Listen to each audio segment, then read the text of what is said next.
Ini cerita tentang pertama kali kakaknya temen gue ngelihat hal mistis saat dia umur 10 tahun. Dan itu berlanjut sampai saat ini. Jadi sekitar tahun 99, kakaknya temen gue ini cowok, kita sebut aja namanya Raka. Nah, Raka ini tuh waktu itu masih kelas 6 SD. Jadi Raka itu tinggal sama keluarganya. Ada adiknya perempuan, adiknya itu temen gue, nyokap sama kakeknya. Bokapnya tuh emang udah pisah sama nyokapnya dari kecil. Nah, saking Raka sehari-hari tuh lebih dekat sama kakeknya, setiap pulang sekolah yang dicari tuh pasti kakeknya. Kayaknya emang karena Raka juga kurang figur bapak, jadi dia tuh ngerasa nyaman banget deket sama kakeknya ini. Setiap sore juga Raka tuh sering banget ngajak kakeknya ke lapangan deket rumah mereka, kayak minta temenin main bola, main layangan. Saking serunya, setiap malam sebelum Raka tidur tuh Raka juga suka nonton TV berdua sama kakeknya ini. Nah, sampai akhirnya di malam dia nonton TV ini, Raka tuh ngerasa ada yang aneh dari diri dia sendiri. Raka tuh ngerasa kayak dia tuh bisa tahu isi pikiran kakeknya. Dia juga bisa tahu kalau kakeknya sebenarnya ngantuk banget dari tadi, kayak kepengen tidur tapi gak enak sama Raka. Tapi Raka tuh diem aja sampai akhirnya tiba-tiba dia tuh tahu kalau mamanya tuh mau turun dari kamarnya menuju ke ruang TV mereka itu. Si mamanya tuh mau manggil Raka buat nyuruh Raka tuh tidur. Dan bener aja, gak lama mamanya tuh turun ke ruang TV buat ngajak Raka tidur. Di situ Raka yang masih kelas 6 SD tuh bingung. Dia ngerasa kayak, lah keren juga ya dia bisa tahu pikiran keluarganya. Tapi pas Raka udah siap-siap mau naik ke atas, dia matiin TV tuh, ngajak kakeknya naik buat ke kamar. Terus tiba-tiba Raka ini tuh ngeliat pakai ekor matanya dia. Di sebelah kanannya dia tuh kayak ada bayangan hitam lewat gitu sekelibat. Pas Raka nengok, itu tuh udah gak ada lagi. Terus Raka balik nengok ke arah kakeknya lagi. Nah, bayangan hitam itu tuh ada lagi, kelihatan dari ekor matanya si Raka. Tapi bedanya, bayangannya tuh diem aja, kayak lagi ngeliatin si Raka gitu loh. Akhirnya Raka langsung cepet-cepet naik bareng kakeknya. Dia naik tangga cepet-cepet dan langsung masuk ke kamar adiknya.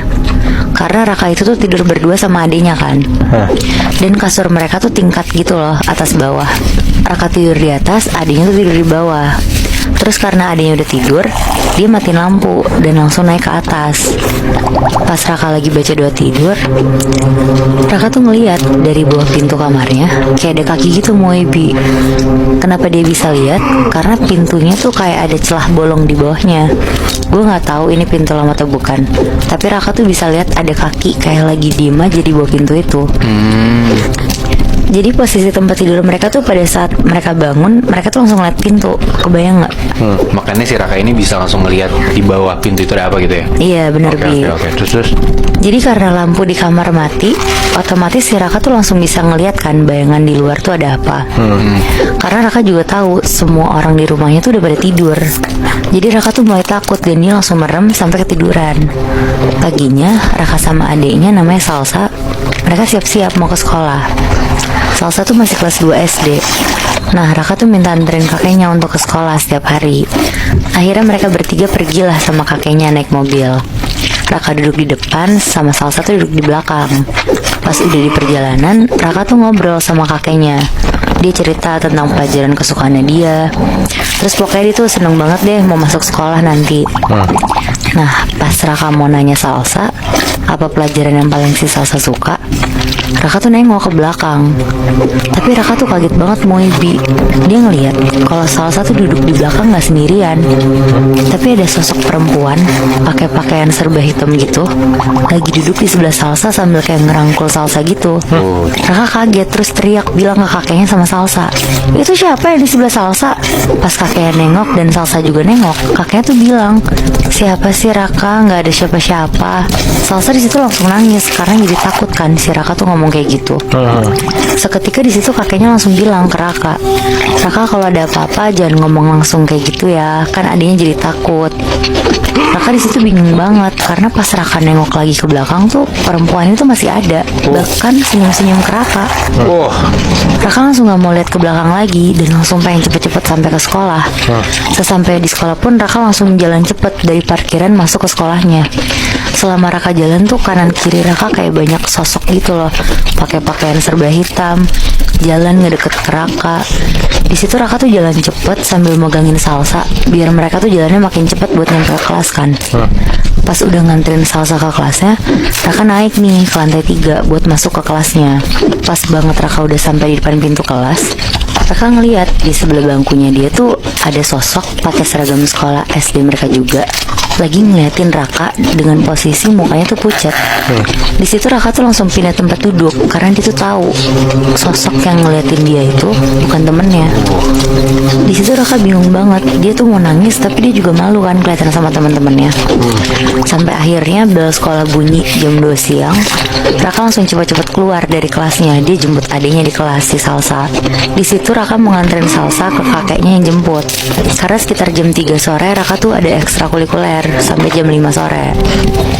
Nah pas nungguin Salsa dijemput di dekat parkiran, pas kakeknya udah sampai, Raka tuh ngeliat di dalam mobil mereka Muhindi ada perempuan yang tadi pagi dia lihat duduk di sebelah kakeknya. Anjrit. Di jok depannya itu loh. Raka yang udah keringet dingin akhirnya langsung cepet-cepet bantuin Salsa masuk ke pintu belakang mobilnya. Setelah dia nganterin adenya, Raka langsung lari cepet-cepet ke lapangan bola buat siap-siap ekskul bola. Nah pas udah selesai ekskul bola sekitar jam 5 lebih, penglihatan Raka tuh kayak jadi makin macam-macam lagi loh Moibi.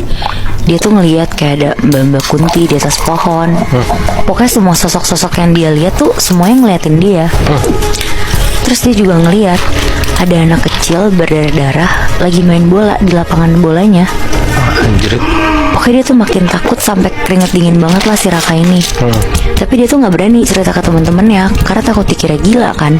Iya benar. Nah pas Raka sampai di rumah pun Raka tuh langsung lari ke kamarnya Moebi. Dia masuk kamar mandi terus dia nangis sambil teriak-teriak. Raka bener-bener gak kuat lagi sama apa yang dia lihat seharian ini. Raka tuh ngerasa ngumpet di kamar mandi tuh bisa bikin dia gak ngeliat apapun lagi Moebi. Tapi ternyata Raka tuh salah.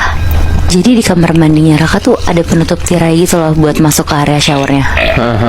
Dari dalam showernya itu Raka denger jelas banget ada suara perempuan bilang, Raka. Miring nih. Di situ Raka teriak makin kenceng sambil buka pintu kamar mandinya. Dan pas dia buka pintu kamar mandinya, Raka tuh ngeliat di dalam kamarnya tuh udah penuh sama sosok-sosok yang nggak pernah dia lihat sebelumnya. Ada sosok genderuwo, ada sosok Mbak Kunti juga, dan masih banyak lagi segerombolan. Pokoknya mereka semua tuh nyoba buat ngedeket ke Raka. Di situ Raka nggak kuat lagi, akhirnya dia tuh pingsan. Nah pas Raka bangun dari pingsannya, Raka tuh masih shock sama apa yang dia lihat. Terus dia akhirnya ceritalah ke mamanya semua yang dia lihat selama ini. Ngedenger itu tuh mamanya kaget banget. Terus kakeknya langsung ngajak ngobrol sama mamanya Raka. Kakeknya tuh bilang kalau sebenarnya leluhur-leluhurnya Raka itu pengen kalau Raka tuh bisa berkomunikasi sama mereka suatu saat nanti.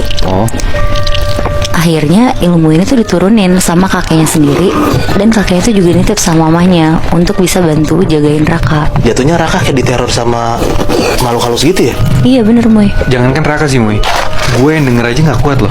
Ya mungkin karena pertama kali banget Raka akhirnya sadar dia bisa lihat makhluk halus ya. Iya. Tapi ada penjelasannya nggak Nat? Kenapa leluhur-leluhur ataupun si kakeknya Raka ini pengennya Raka bisa ngelihat makhluk-makhluk halus atau jadi anak indigo gitu loh? Nah kata temen gue yang adanya Raka ini tuh karena leluhur-leluhurnya itu tuh nggak mau ilmu ini putus Bi. Karena sekarang kan baru ada keturunan laki-laki lagi nih. Soalnya katanya dari dulu tuh ilmu ini tuh diturunin ke laki-laki doang. Oke. Tapi serem juga sih Moy.